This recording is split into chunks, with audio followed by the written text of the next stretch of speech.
Assalamualaikum warahmatullahi wabarakatuh.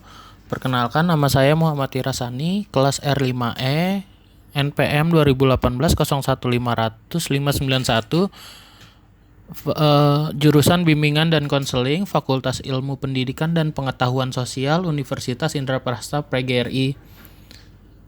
Mata kuliah Teknologi Informasi dalam BK, dan dosen pengampunya Sri Utami, MPD Kons. Di sini saya ingin menjelaskan tentang instrumen tes. Instrumen tes adalah merupakan suatu alat atau prosedur yang dipakai dalam rangka kegiatan pengukuran dan penilaian. Tes merupakan bagian tersempit dari penilaian. Tes merupakan salah satu cara untuk menaksirkan besarnya kemampuan seseorang secara tidak langsung, yaitu melalui respon seseorang terhadap stimulus atau pertanyaan.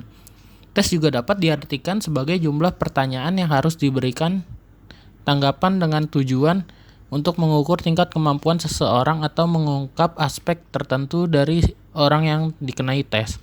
Tester merupakan orang yang melakukan tes. Pembuat tes atau eksperimenter merupakan orang yang melakukan percobaan dengan menggunakan tes. Sedangkan tester merupakan orang yang dikenai tes atau yang sedang dikenai percobaan.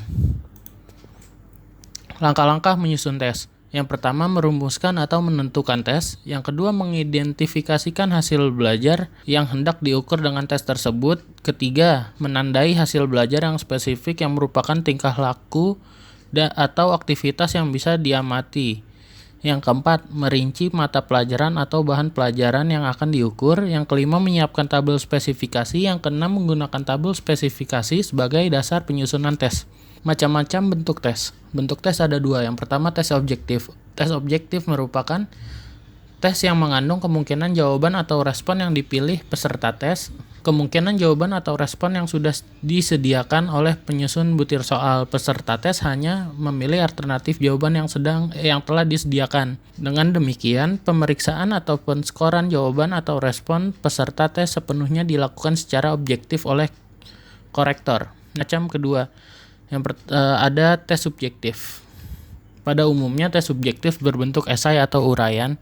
Tes esai merupakan bentuk tes yang jawabannya berupa uraian kalimat yang relatif panjang. Tes bentuk uraian adalah butir soal yang mengandung pertanyaan atau tugas yang jawaban atau pengerjaan soal tersebut harus dilakukan dengan cara mengekspresikan pikiran peserta tes. Sekian dari saya. Mohon maaf kalau ada kesalahan. Wassalamualaikum warahmatullahi wabarakatuh.